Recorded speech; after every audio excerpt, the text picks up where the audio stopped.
Oh. All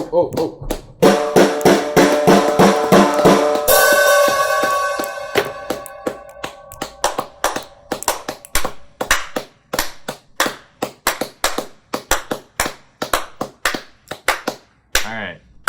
That's enough of that. That's a long one. Oh, man. I'm getting nervous. Hello, everybody. Welcome back to the final episode. Final, emphasis on final. Of the Bad Questions, Worse Answers podcast. Each week, I, Connor, along with my friends, Charlie. Charlie, say hello. Hello. No, Brett, you're not Charlie. Charlie. Yeah? This is a classic bit. And Brett. Oh, hey. Charlie, Brett, you cut out. Hey.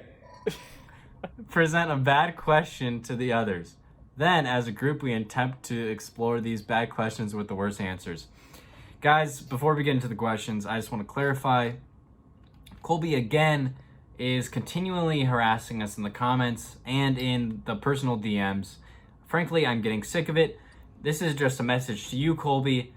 If you leave more of these comments, we will have to block you. Just fuck off, man. So, fuck you, Colby. Just get, we're done. It's over. Just You get didn't make lost, the man. cut. Get lost. Fuck Colby. We extended an olive branch. We said, hey, we'll let him on the pod, see what he can do. And honestly, he didn't fell impress. short. He fell short. Yeah. There was a bar. It wasn't that high. We didn't need the sun and the moon out of it. Yeah, we just needed didn't a expect little bit. much. And he couldn't get it done. And it's tough. It's disappointing. But fuck Colby. Yeah. Let's get into the first question. I guess that's the big thing. My question to you guys was, I was just in my bed, just thinking about movies and shit. And I was like, where will movies be in 10 years? Because now you're seeing this Quibi thing that's getting promoted up the ass. They have I forget how much they spent on marketing for this, but it's a ridiculous amount. But the only way you can watch Quibi is the vertical format. Ugh. And it's obvious that they're just banking off the TikTok trend, which is fine, I guess. But it seems like they're putting out these really highly produced shows, but it's all on vertical video, which is really confusing.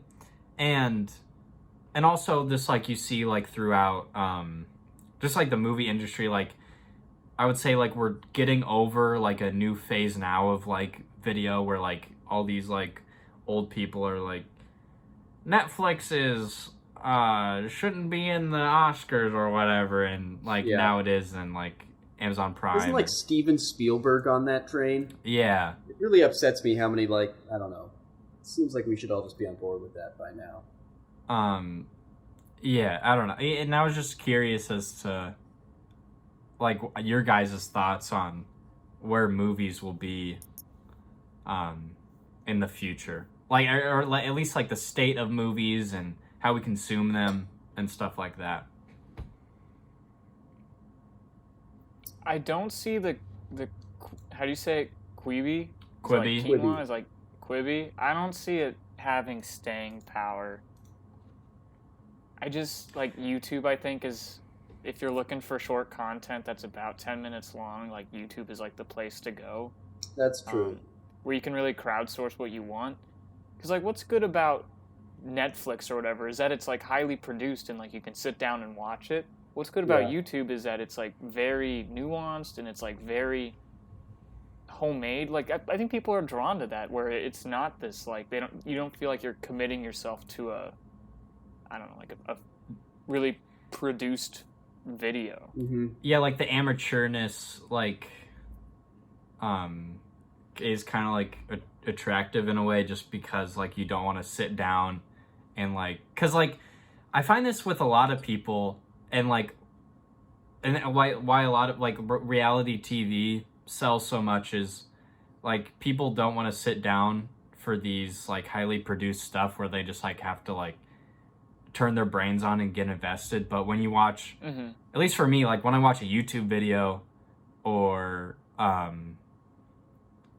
just like any sort of content like that, I don't really have to engage my brain like super hard. I don't know. Yeah. I had a point to that, but Well, I would say I'm not. I think that's really good because it's the same reason why like people like myself waste like time on social media is because it just requires a different level of concentration than like reading the news would be or like reading like journalistic articles. I think that's the same thing with like watching a movie is akin to articles, whereas like YouTube's more just like social media. Yeah, it's very easy going. You don't have to like have a ton of skin in the game when you sit down and watch it. I think you're to the point now though where you're still seeing really quality content come out of YouTube. You know, like I think there is well produced stuff on there. Obviously, like not to the tier of Netflix or whatever, but you know, a lot of those places are using like really good cameras now, and I think it takes a certain level of production quality to succeed on that platform, which you could argue is good or bad. But I think maybe what you see from the movie industry, sort of on that note, is a lot more small creators and small names getting some bigger budgets and bigger movies. I think like the success that A24 is having will lead to a lot more of that, and just the success that you see of like short film creators and stuff like that on YouTube. You know, like there's a big market there for kind of low budget stuff. Yeah, I was gonna bring something like that up. Do you think that there will be a point where like YouTube is a home for these like really not like highly budgeted, but just like where you'll get movies on YouTube that are made by YouTubers that are like considered like award winning, and that will be like the new debate in like 15 years or so? I don't see it. I mean, you could point towards like YouTube Red.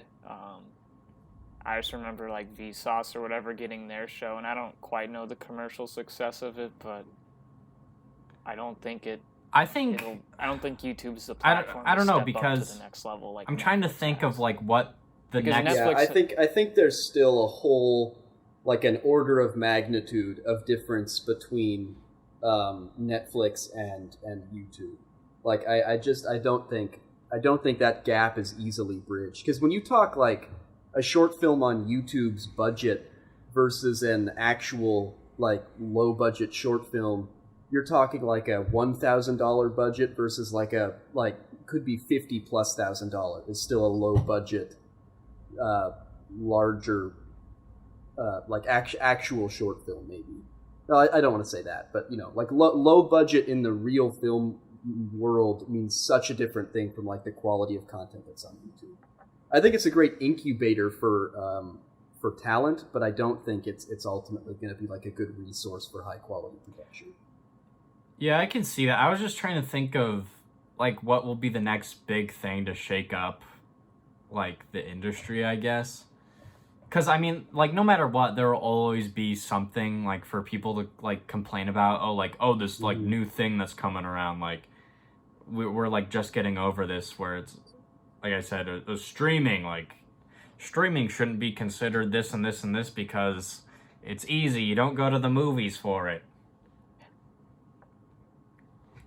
I guess my thing was like, I mean, just the Quibi sort of case example is that I think Snapchat's already sort of in that space where it's vertical videos, where you have like ESPN has like a channel on it, where you already have these content providers producing content for an audience that is looking for a 10-minute or less vertical shot thing. I just think, and they already have the infrastructure of like, oh, we also have like hundreds of millions of users on the platform, so. I've got no problem with the vertical aspect ratio. That's maybe an unpopular opinion, and I get it. I get in like film, it's way more immersive to have a wide screen. I mean, there's other benefits to it too, but I have no problem with experimenting with a vertical, like 1-to-2 aspect ratio and the stuff they're getting into now. Nearly 1-to-2. I think I just like a YouTube video or something. I'm not holding it vertically most of the time. Like I have it like I'm holding it like horizontally because I just feel awkward vertically holding my phone watching a video. I agree. I think a lot of that is because it's shot in a widescreen format. Like if the video was bigger in the vertical way, you'd watch it that way. But I think also like what's Brett's saying for short content stuff, and I think even like less than 10 minutes is big, or like too much. I'd say even like it's less than like 2 minutes is when the vertical aspect ratio makes the most sense. Yeah, that's true. And Quibi is like I don't know how long their like shows are, but it is like supposed to be like very like short content. It's not like 20 minutes or anything. Like it's I think I want to say 10 minutes maybe, less than. Yeah, I think it's 10 minutes is like the cap. I think the vertical aspect ratio, or the vertical format, maybe is a better way to put it, makes perfect sense for something that is quick. Like it's easier to hold a phone that way, so it's easier when you're like doing something to have, I think, content that fits that format. And I think there should be content that fits that format. But if you're going to sit down, and for me that's like anything more than maybe a couple of minutes, then I think it makes more sense to do a widescreen aspect ratio. Or what is that called? Landscape aspect ratio. Lateral. Do you think maybe movies would almost like move into, I guess maybe this, I don't know quite what the status is on this, but like a Kickstarter space where you'd have these content creators say like, hey, I'm raising money for like a $200,000 movie. If you like pitch in, I mean, that's already happening. I think there are a lot of I was gonna say people who are using like Kickstarters and GoFundMe that are saying like, hey, I want to produce this movie. I got this cool idea. Like I want like investors to hop in and help produce it. Oh, that's true. I guess like didn't Noel Miller do that? Yeah, that's what I was gonna bring up.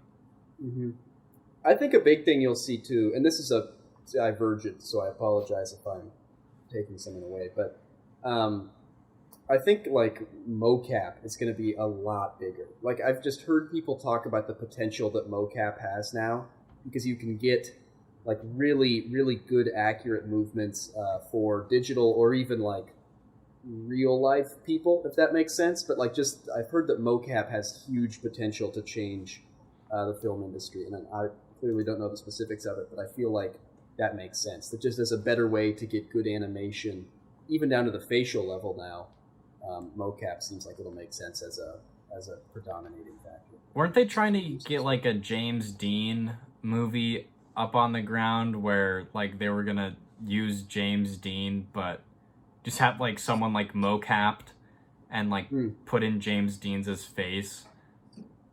Weird. Because I don't know. That's pretty crazy. I think like the scary thing with mocap though is like how realistic it can get. Is like I think like there's programs where you can scan your face in and it's just like in a database forever. So like they eventually just like don't have to use you at some point. Like you don't need the actor. Yeah, I think that I agree that that's scary, and I've heard of that and think it is a bad thing. I think there's still some value to having the real person there, but I feel like the potential of it for movies like Avatar or things like that, where they're taking place on another planet, even though Avatar really doesn't need to, but you know, movies like that do need to be somewhere else or need to have those weird characters. I think basically it has potential to make CGI a lot better if it's like in service to the CGI art anymore. Yeah.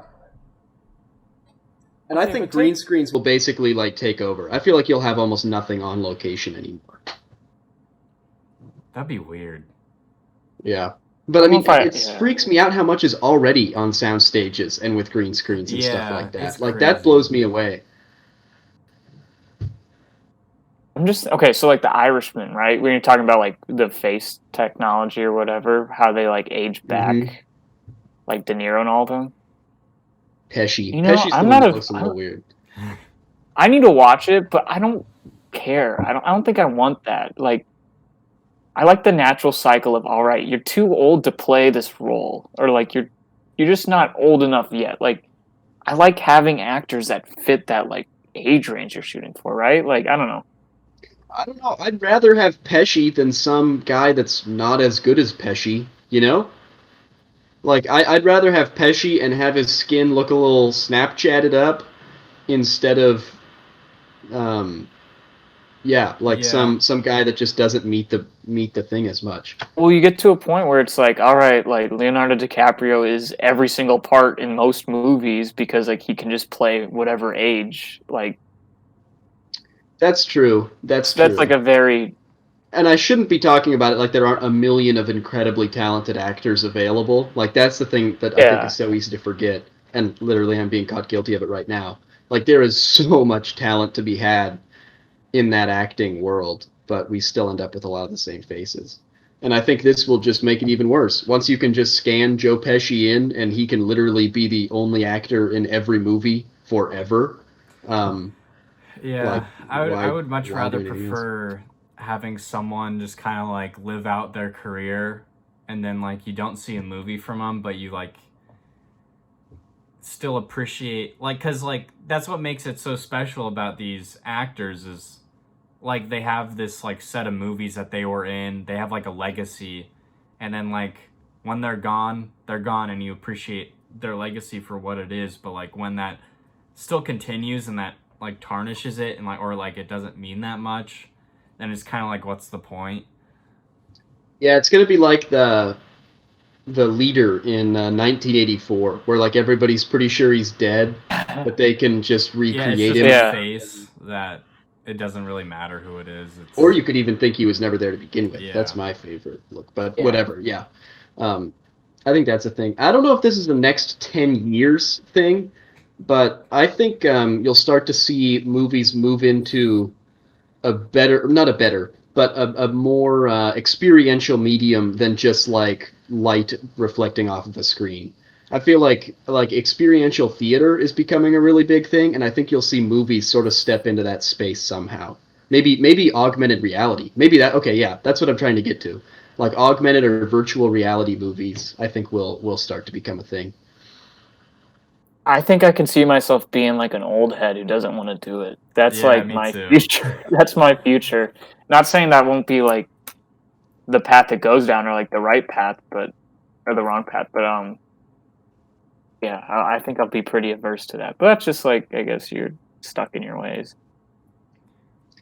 Oh, I could see it being pretty cool. I'm definitely with you guys. Like I don't think there'll ever be a time where I like don't love a good sit down movie experience, but I don't know. I could see that. I could see that being pretty neat. Imagining a Like movie once it in gets VR into just gives me a headache. I feel like I would get like motion like sick or something But yeah, pretty like fast. part of it I think is that it's like it isn't immersive in the sense where like you can just sit there and just like stare at the same spot for you only process the sight emotion or like the sight and sound. Like it's very concentrated. yeah, I mean, I think there's a part of that, but you're talking about it. I think you have to look at it as a new medium. Like obviously, if you just took a movie that exists now and replaced the like normal aperture camera with a 360-degree camera, it would not be good quality. But I think if they started to look more like video games, where you're sort of a character moving through the story, maybe it's like that. What was that movie where it was filmed in first It's person? like Henry something. Yeah. Kill Henry, whatever that was. Anyway, Hardcore Henry, was that it? Yeah, yep. Yeah. If you see things like that where you're put in the position as sort of like the protagonist of a video game or something, I could see those things being pretty cool, and I could see them catching on, especially as they maybe start to merge with video games, where you're not only filmed in this world, but you're starting to interact. Um, I agree that it will never take over the charm and probably artistry of a real movie, just because of like the framing you can achieve and things like that. But I think it'll happen.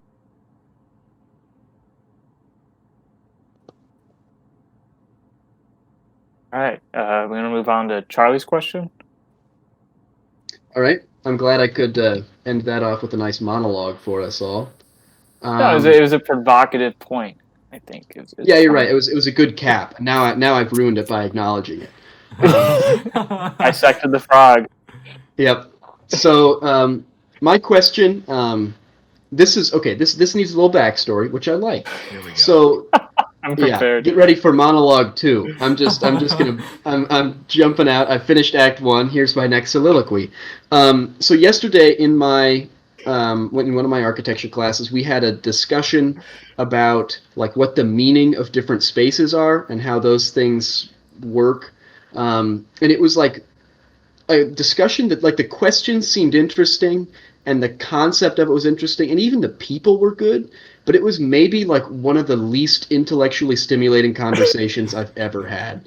Like it was just depressing to listen to. And I was like typing with a friend of mine and we were both like, this is just awful. Like everything, every sentence that was uttered was just like I was just cringing at it. And I mean there were some exceptions. I shouldn't just shit on it because if anyone hears this it'll look pretty bad, but it was rough for me. And so what I've done is taken one of the questions from that conversation that was posed by our professor, and I'm bringing it to us to have a better conversation about it than my colleagues did. So the question is, what is the meaning of the kitchen? I'm glad you asked, Charlie. The kitchen. Yeah, it was. Ugh.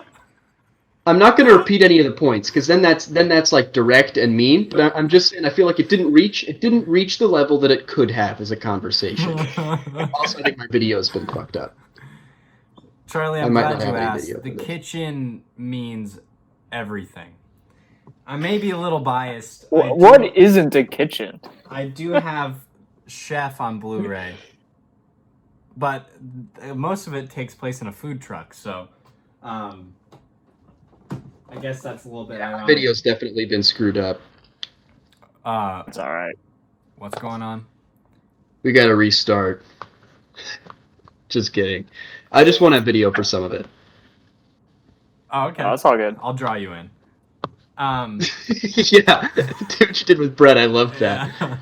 I don't know. Well, I guess are we talking about the meaning of a kitchen from like an architectural standpoint, or just a personal meaning? We can do personal, but I think what is the spirit of the kitchen? Yeah, Brett, what do you think the meaning of my question is? I think it's a very the kitchen as an inanimate but living body in the sense that yes, it carries this aura to it that people are attracted to. That's what I think what I was looking for maybe a little more of an architectural context. This is looking bad. I came in with a low bar and this is not looking good.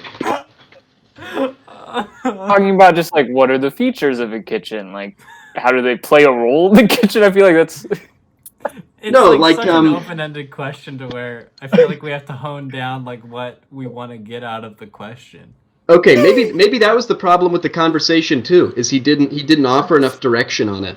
But I feel like as students of the profession, anyway, what I'm looking for, I think here is, well, how does it play into life? Like, what does the kitchen mean to you? Is it like a gathering place for the family? I guess so. It is personal. It's about your personal experience with it, but it's not like, oh, I like to cook. Does that make sense? Yeah. It's like what is the role of the kitchen in life beyond just like a food prep area? And since it is a food prep area, what does that lend to it? Is it like this center of like life and death, where like you're getting life out of the death of other organisms and things like that? I feel like there's a lot of different things you can go with it. Does that help at all? Yeah. I feel really in control like when I'm in a kitchen. Like I really enjoy cooking, so you see it as like a conquerable space. Yeah, like I just like feel like I'm in my zone in a way.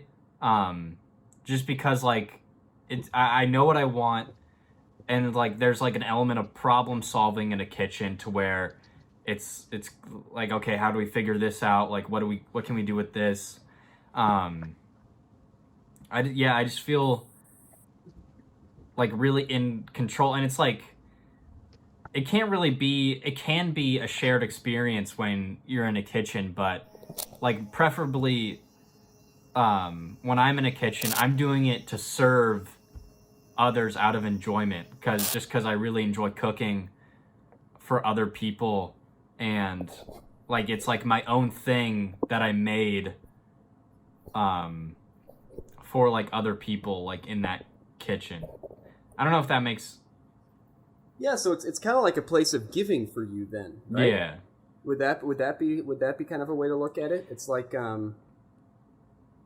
yeah, it's more than like the food. It's about giving to other people, and yeah, I like that. I think for me, it's definitely a family thing. Like that's it's like more than the living room where I like talk and engage with my family. Often over the act of preparing food, which I rarely participate in, but yeah.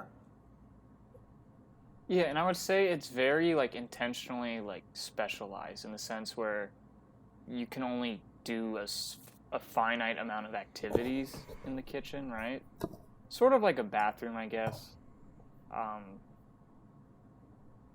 where it's very just like purpose driven. And I do like Connor's comment, like it is like a selfless space. I was thinking of like the kitchen as like a spirit. I feel like it's very giving in nature, right? It like provides you the space necessary to create. It only gives, it doesn't really receive. Mm-hmm. That's my very abstract sort of thoughts on it. Yeah. Well, Brett, like what you were saying with kind of like going back to the question itself, well, when you were saying it's kind of like a bathroom, like a kitchen is, if you get to the bare bones of a kitchen, it's just like a utility. It's something that you use to like It's do something. Like just like the rudimentary like function of a kitchen is to use it, but it just So like, is it a means or an end? Is it only serve to as like this middleman in whoever's using it desires, or is it, like Charlie said, like a family oriented like space where that itself is sort of why people are drawn to it? I think it's kind of just whatever you make it to be, because I think it's a means. I think it wouldn't exist if we didn't need it. You know, like I feel like a living room would still exist, even if we didn't. I guess we don't need the living room, and that's sort of the testament to it. But I feel like you wouldn't put like a dishwasher and an oven and a sink all in a room together if you didn't need them to be in the room. Like, you know. Well, the kitchen is also catered to very singular and personalized experiences. Like you, like what Charlie said, he associates the kitchen with family, because that's his experience with a kitchen at that point. And like I would say I had a little bit more of that, but as I kind of like lived on my own and had like roommates and or roommate, fuck Colby, but I would occasionally cook for him, and yeah, it was just kind of like my experience is just like a giving thing. I'm not gonna let us say it's whatever you want to make about it. I think we got to get to a distilled, what is like the shared, I don't know, view towards the kitchen that everyone will have, at least in some sense? Is there like a unique characteristic that really like unites everyone? Because I think just saying it, while it's probably more accurate, just saying that everyone has their own sort of viewpoint, you know, what's the fun in that? Well, there's definitely something to be said for that. And from a design perspective, you have to be making the kitchen to cater to whatever the person needs. You know, like one of the people in my class is designing for a blind person. So obviously that kitchen is going to have all sorts of, like, the kitchen is going to be a whole different experience for them than it would be for someone else. And you have to cater to that. I think maybe a better way to look at it is, or a different way to come at it might be, what sorts of things does a kitchen need to work well? Like, does it need to be its own enclosed space? Does it need to have a communal place to sit and eat? And again, these things are personal, but I think it's good to talk about what these things might look like to you.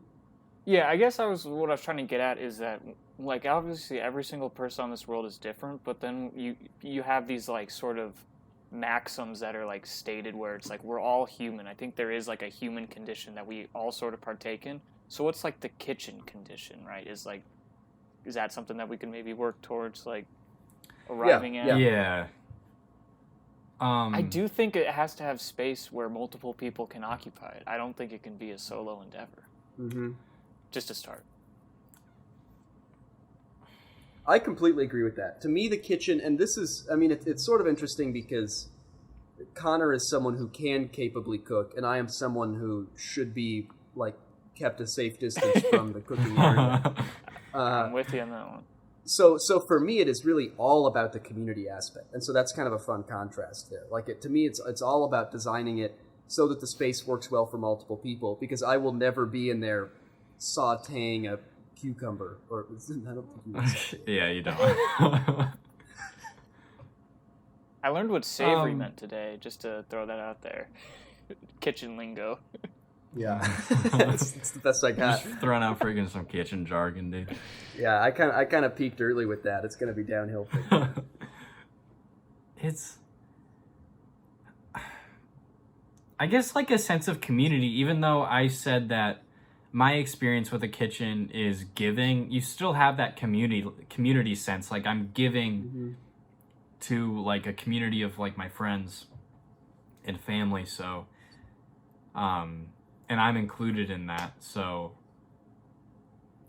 yeah, I don't. Britt, what were you saying? Do you guys at all see the life-death angle? Sorry, I cut you off, so go ahead. Go back to it.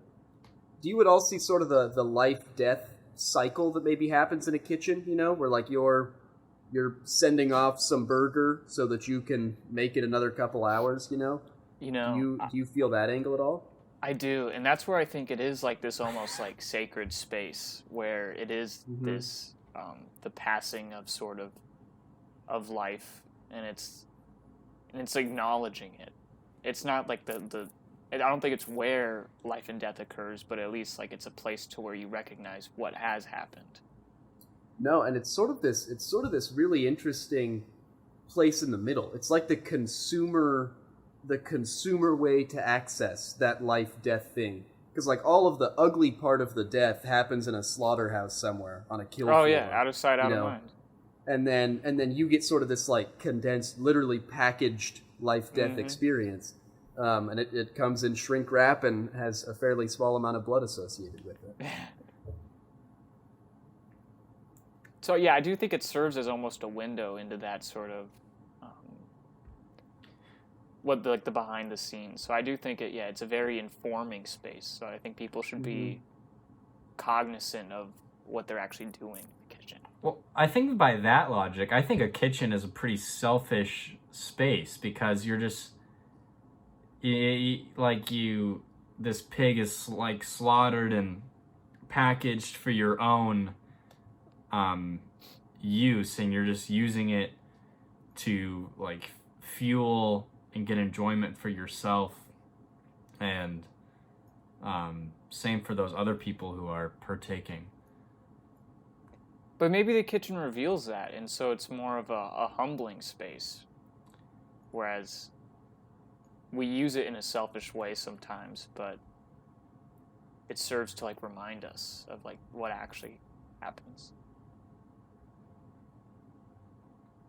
This is really making me I don't view it as selfish. I think it's definitely. I think there's a respect that comes with it. Like, I think you should come to terms with. It's the social contract, with bro. The thing that's taking place.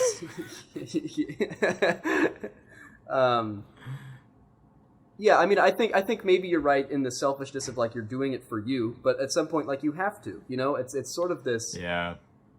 It's maybe, even though it's a place I can't use to the level you can, Connor, it's still something I need. Like, if someone's trying to sell me a house with no kitchen, that's going to be a tough sell for me. Yeah. Like, I don't need the stove, you know, or I don't need that oven, but I need the microwave and I need the sink. Like, those, and the fridge, that still all has to be there. But yeah, to me, it's this really wonderful. I think it's like a rejuvenation thing, and sort of an understanding of the larger world processes that take place to allow for our continued consciousness. I think. Go ahead. I was just gonna say, I guess I view selfishness as, like, kind of like a catch-all bad thing, but, like, you do have to be selfish sometimes, and that can be interpreted into different forms. So I guess it is kind of just like oh yeah, I'm taking this, but I'm using it for like the betterment of like myself and others. What are your thoughts on like an island in the kitchen? I think that's crucial. I fucking love it. I need an island in the kitchen. I feel so cramped. I like the idea of it almost separating those using the kitchen and those observing, but it's still like it serves as like a connector where it unites those two groups where no one's out on an island. Let's say I think it's very well. Yeah, I remember cooking in the apartment, and like Brett, you would be like just like sitting on like the opposite side of the island while I would like, and like the rest would like be like watching TV close by. So I guess it is kind of that connector to, yeah, you are sharing those kind of like two different experiences where like you're experiencing me like physically cooking or in the process of making this for you, but I'm also experiencing just kind of like the enjoyment you're having and like the relaxation and luxury of just kind of like hanging out, you know? You know what's interesting is mentioning like how much we focused on the importance of the interaction between the cook and the eater, the cook and the cookie, if you will. And I suppose the cookie. It's the customer. But like if you looked 100 years ago or 120 years ago or maybe even like 50 years ago, I think that would have been looked at completely differently. Like formerly there was a huge desire to separate those two interactions. And now I think we're all sort of agreeing there's a really important connection between those things. Well, yeah, I think it's like a cherished thing. Like you're appreciating someone doing this for you while the other one is getting enjoyment out of giving that to that person. Yeah. Do you guys view it as an enclosed space or something that's open to other places? Yeah, where does it begin and end? I think it's easy. I think in almost every house right now, kitchen and living space are pretty much melded into one. Yeah, they're pretty open to each other. I think that's the point, though. Yeah. Because, like I was saying before, like you are sharing, like when you're cooking, you are sharing that experience with the people in the living room, like watching TV or whatever, and you're talking to them, you're interacting with them. So I think it is like supposed to be open. Has there ever been a time for you, Connor, where you've wanted to, or where you've been bothered by being a part of that? I mean, I know I don't want to like make you out to be like too much of a Michelin star, like Zen kind of a thing here, but you're the closest we've got. So, is there any value to something that would be closed off and kind of a sort of a sanctum, if you will, or something for cooking? No, I really enjoy having that open space because I do genuinely enjoy talking while I'm cooking or like listening to music while I'm hanging out with those friends. And I feel like and when I'm like just like cooking for myself, like most of the time where I'm like prepping a meal, like it just kind of feels like lonely.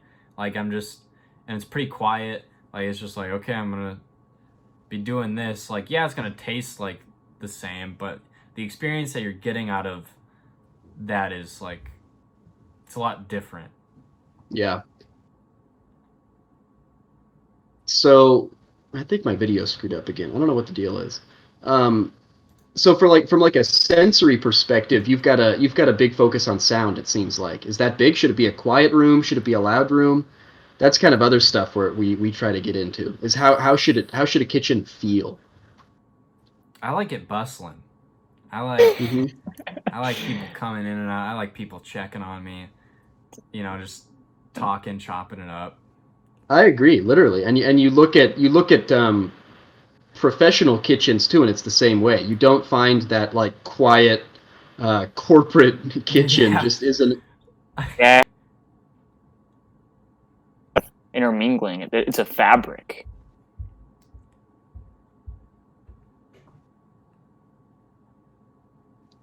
All right. What the deal is with my video? There was a comment on the last podcast that said let me find it real quick. Irby Games commented, "My favorite part of this podcast were the long awkward pauses between discussions where no one else had any more input. They made me laugh well." It's because you skipped up the audio like an idiot, Connor. No, I don't. That was the problem, because the pauses came when we were listening to Brett talk, except it wasn't, because Brett finished talking like 4 seconds in, and then we all sat around for another 7. Let me fix this episode. It pissed me off. We made some quality content there. I'm sorry. And then Connor just bulldozed through it. Yeah. I'll have to go back and re-listen. It'd be funny if I was wrong, but I'm pretty sure like Brett's audio is just like 7 seconds off. Because there would be times where like he'd be like, "Oh yeah, Coke," and then like 2 sentences later, I would like introduce the topic of Coke, and it was so annoying to listen to. It'll be fixed. I guess. It'll be fixed. Wouldn't I like talk over someone a lot?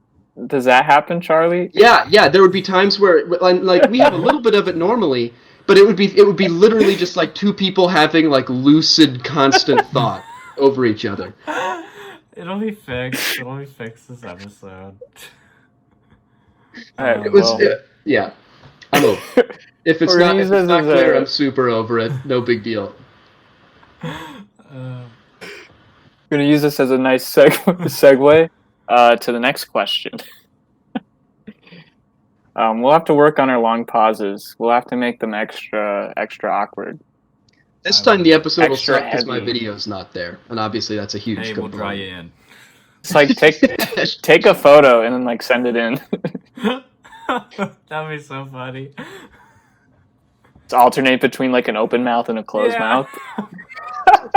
Would there be like an easy way to animate it, like a little bit moving up and down? Yeah, it's just like like over time. Your mouth is open, and whenever you're not, it's just closed. it just kind of slowly jitters around. All right. So watch out for that. I guess you already have known what happens. All right.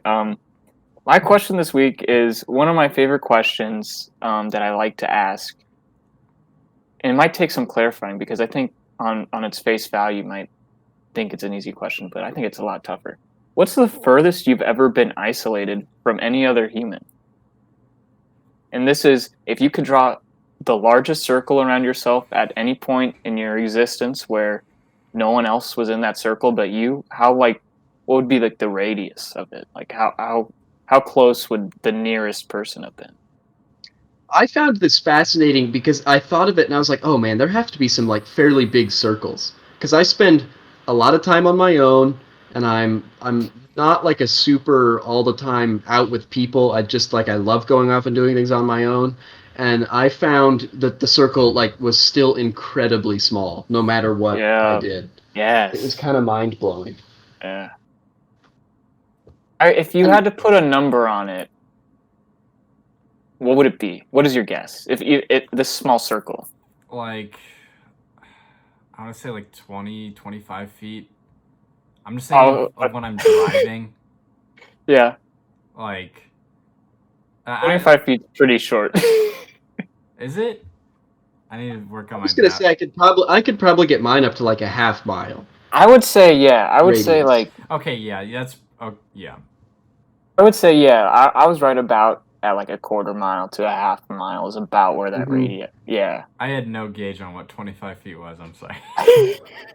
Well, I know you meant you're probably trying to gauge other cars. Yeah. But I'm sure there's times when you've been isolated Yeah, and I've done that. I've done the drive like to and from California a few times, and I do a lot of road trips over the summer, and most of those I'm driving alone. Um, I feel like I've definitely gotten probably maybe even like to a mile at the right time. You Mm. know, when it's getting really late on the interstate or something. Um, Maybe not the interstate, but I maybe could get it up to a mile, but it's really only because of driving that I think that is a possibility. Yeah, yeah, I just think of driving whenever yeah, I just immediately thought of that because just yeah, when you're driving, I would say even like a mile or two. Um like if you're really in a secluded like highway or something. Yeah, but even then, I'm like, there's houses somewhere. That's Yeah. true. Yeah. Yeah, so I don't, it's like, I mean, obviously it's tough to really put an accurate number on. You're only guessing, but I think the question is just like provocative in the sense it's where you feel alone, but you're not in the like you're still connected to like humanity, like in an odd way. This is clearly not a good answer to this question, but it was like the thing that kept coming up as I think about this.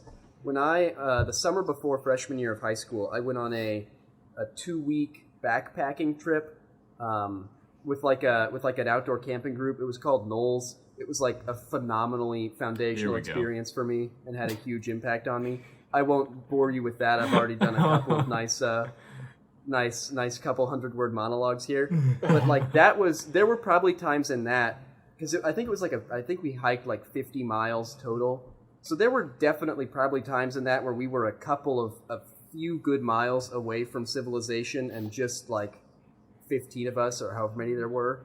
So that's something that came up for me in terms of isolation because I've never felt more like alone and on my own than that, but obviously there was like a whole team of people I'm with. So Yeah, and I do think there is something to say where it's like, well, you yourself might not have been alone, but you as like a body with like that group of people were alone. we were alone. Yeah. Yeah. So I guess this is like to transition in like the second half of this question is that's like the first part was definitely talking about like physical isolation, but what does it mean to be alone on like a grand scale? When I was This is go ahead, Connor, sorry. Oh, sorry. When I was thinking about this, I think there's been like I would say a solid 24 hours where I just haven't like physically talked or interacted with anybody. Like where I'm just either like in my room or in my dorm for actually, yeah, I would like there's just nobody but just you and your own devices. I don't know what that means though. I have an experience like that I'm not very proud of where I stayed up. I don't like game a whole lot right now, but sometimes I get super drawn into hockey simulator games. Charlie, like I heard you're a big gamer hooked. though. Yeah, sorry. I don't even know where to yes and that.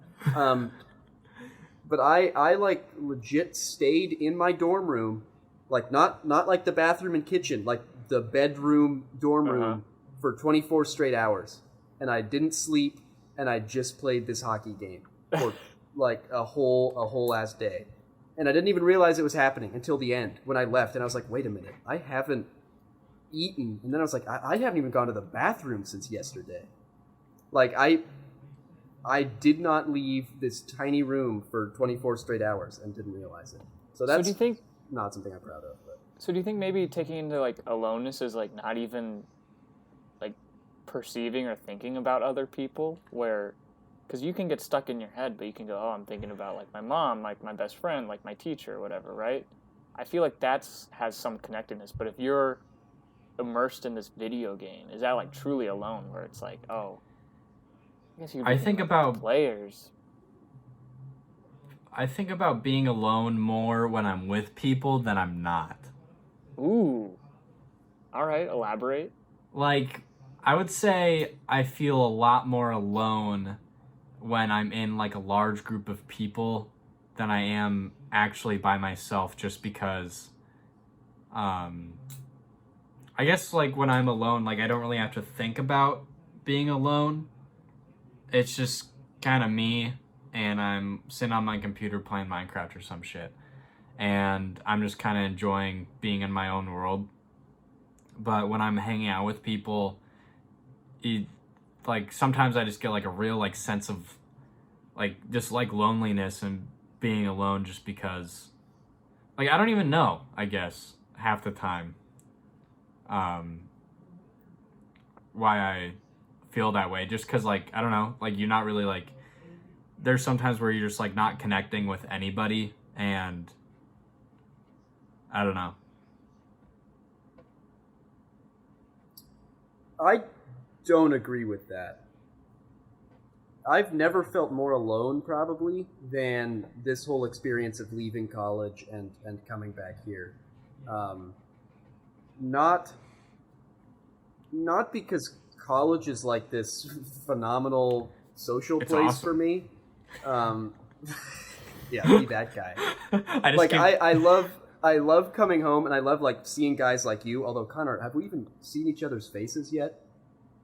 I don't think I so. don't think we have. But like I love coming home and like hanging out with guys like you and all that kind of thing. It's not like college is a different thing, but just this whole vibe of like leaving that behind but still going to classes has been killing me.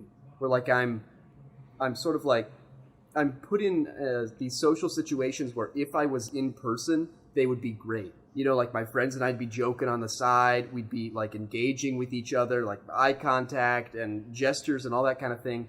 And now it's just like staring dead-eyed at a screen for an hour. I've like this has been the most alone I've probably ever felt. So do you think it almost It's like you're takes watching. Go ahead. You're like watching what would be a good social experience Yeah, take place, yeah. and it's killer. So it is like that juxtaposition of knowing what the connectedness was before, and now you're sort of basically you're doing the same actions, but just removing that only the connectedness from it. Like I couldn't imagine going to like Walmart.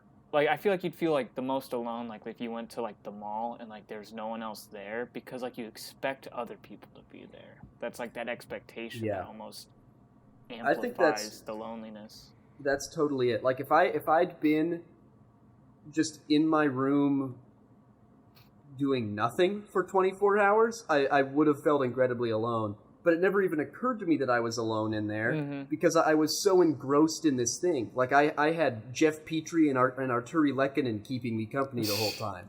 You know, like I didn't feel alone at all because I was heavily engaged in something where I had no expectation that other people would even remotely care about it. You know? And that I think that's super correct, and I hadn't thought of it like that, but I think it's right on. Well, I was just thinking, like, if you've ever been in like an empty stadium of some Mhm. sorts, and you're like, I've never felt smaller. Yeah, it's like this big like hunk of metal you're sort of surrounded by, but I really think it's that lack of other people there sharing with it, you sharing that experience with you. I don't know. I feel the complete opposite. I feel way more alone when I'm surrounded by a large group or just like a group of people than I do just like by myself. Connor, Now, I love is how this- like every social question we have, you're just like totally on your own. Like, oh, I like it when people don't understand me. Oh, I fucking love being alone. I didn't say I loved being alone. Sorry, you're right, but I really enjoy how just totally different that is. Now, is it being around like a lot of people, Connor, that you know where you're feeling this, or is it if you're around a lot of people that you don't know that you feel It's just anybody. disconnected? How alone do you I'm feel not right joking. now, I'm Connor? not making this up. Like, I genuinely feel this way. Connor, you're in a Discord call with two other people. How alone is this? Compare it to another situation. I don't know. I guess Like not that relative. alone because like I don't really feel alone like at my desk or at like my computer or anything. So aloneness to Connor is sort of, I think, comfortability maybe, where it's No. he doesn't feel alone. Is there like a Goldilocks zone of like a good number of people? Like No, I Like- I. It's really just with anybody. I'm not joking. So why No, hang but like, out what with would, anyone? what would have to happen to make this feel alone? Or make it not feel alone? I don't have any Yeah. idea. I don't know. I what's mean, going on. sometimes like you'll forget Flip side of the about same it, but coin. like sometimes it'll just like hit you really hard that like, damn, I'm fucking like lonely or like alone. Alright, And let's this happens really to you dive when into you're the Connor. least lonely? What'd you say, Charlie? This happens to you when you're the least alone?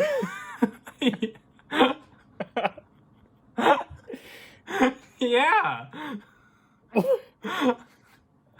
I know it sounds fucking weird, but that's just me, bro. So yeah, I guess go back to like, what are situations where you don't feel lonely? I'm going to answer that question, Brett, by saying one of the places I feel most lonely. Because it's something that just occurred to me. But I think what's so bad about this situation is I feel the most lonely when I'm in situations where my only interaction with like the broader population, you know, or like the broader group of friends is over text. Like when I'm like with my family on vacation or something like that, and my friends can only really communicate me with text, I feel super alone then because I receive no texts, and that's maybe a separate issue.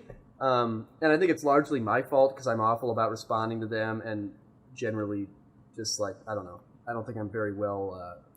I don't think I'm a very engaging person over text, but. Anyway, like I feel super alone when I'm not physically interacting with you. I guess maybe building off that, like when you're confined to this like very only virtual communication, whether like text or like video call, you can't pick up on like nonverbal cues, and that kind of goes back to what Charlie was talking about, like in the classroom online, you don't sort of have these sort of side acts that are occurring. But I have like I have a close friend who's like really good at like nonverbal feedback. I'd say that like when you like talk to them, it like amplifies your conversation just like by the way like they just receive it like physically. And I think that's like a dynamic of obviously like interaction where you don't really appreciate it until like you tell someone something, like it's just very like. You could write it down on a paper and mail it 1,000,000 miles, and you get the same effect as a text message. Yeah, good listening is a wildly underappreciated attribute and something I sorely lack. But what was that, Charlie? Like the good listening ability. Like, oh fuck you, fuck you. It's not fair. It could have just been my internet. That's not fair. Ugh, I hate that.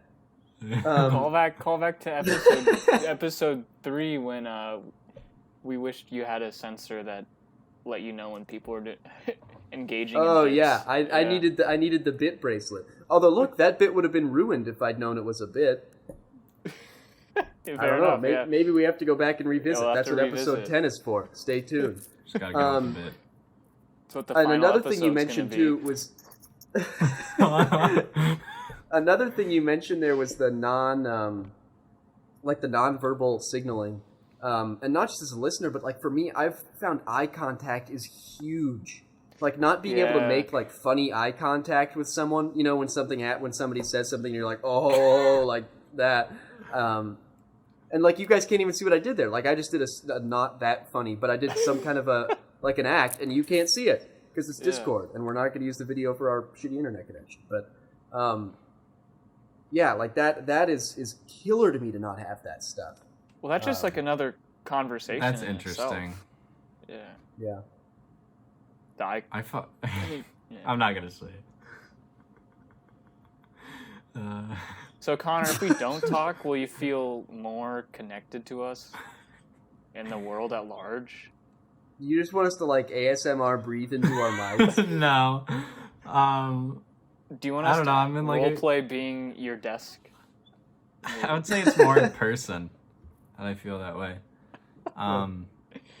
But as your friend, is there Charlie, I was gonna say that change? I feel the complete opposite way about eye contact. There's only like a select few. There's only. I'm trying to get better at this because like I mean, there's only like a select few people, or like a select couple people that I can make eye contact and feel like totally like comfortable and happy with. But Are Brett and I in that group? I want to. I don't want to know. I'll play. But ignorance is bliss like, in this one. Like I just feel uncomfortable when someone's making eye contact with me. I'm trying to get better at it because I do think it is a very important thing in conversation, and like you can like, I don't know, sometimes like you can just like fake it to where like you think you're being where people think you're being genuine with eye contact. So are you like I guess the that's what I forehead do. guy? Are you like the forehead looker or something like that? No, I've always I found that don't stuff look never at anyway. I just like look at like to the side or. That's a great trait. People always say that people really appreciate insincerity in a conversational partner. Hey, it's not like I'm being insincere. Except like it reads like that. No, I know. I said I'm trying to get better at it. Well, I'm glad. Do you, Connor, get any like joy out of the alone? Like I think one thing I want to make sure we get in here is I think alone can be great sometimes. Oh yeah, like, yeah. I love and need alone to function well. Oh, I get really grumpy if I'm not alone. Like if I'm like it seems like it doesn't even matter if you're alone though. Like if you're no, if I'm with people, like if I'm with you're like at a fucking party, and you're like, God, I'm so alone. I'm so fucking pissed. I need to be with people. Why is no one like fucking here right now? Nobody's fucking here for me. And Brett and I are in this call like, Connor, what can we do? Like, what can we do to be better? And you're like, nobody fucking is even with me ever. If only they just stopped talking to me and walked away. Oh, this is the hardest I've laughed in a while. Oh man. Oh. I don't get it. I'm not denying it, except I'm just saying I don't think. Do you think do you have like two different forms of like aloneness then, where it's like obviously I think there's the like the loneliness you seek out or like you want to seek out sometimes, but then there's like the Connor loneliness. It's like where you can where you feel don't like understand what lonely means. Yeah, or it's sort of like imposed on you, and you can't quite explain why you feel that way. Oh man. Yeah, Connor, you just need to talk. We just need to get this out there. I think we're pretty close to time, but we're at like an hour and 5 right now. We need to wrap this bitch up. Well, maybe there'll be another episode down the line where I explain my thought processes. Okay, yeah. You take a week, think it through, and we'll revisit it at the top of next episode. We'll revisit it. Okay. Well, thank you guys for listening to the Bad Questions, Worst Answers podcast. I'm Connor. Thank you. Thank you. I'm Charlie. I'm Charlie. Oh, wait, I'm Brett. Yeah. The best part about that bit is, I think we both went into it right away, didn't we, Brett? Yeah. We both jumped in at the same time with no address of it. Yeah, Connor's like, I'm Connor with my friends, and yeah. Oh, thank you guys. That was a beautiful moment. Another bit just dissected, man. Yep. Oh, come on. You got to get into the bit. Right, I think it helps, and I think it's funnier that everyone knows we jumped into it at the same time. I'm not clapping. I'm not doing it. I'll wait. I'm just going to sit and wait. All right. I'm stopped recording. And I have to. And my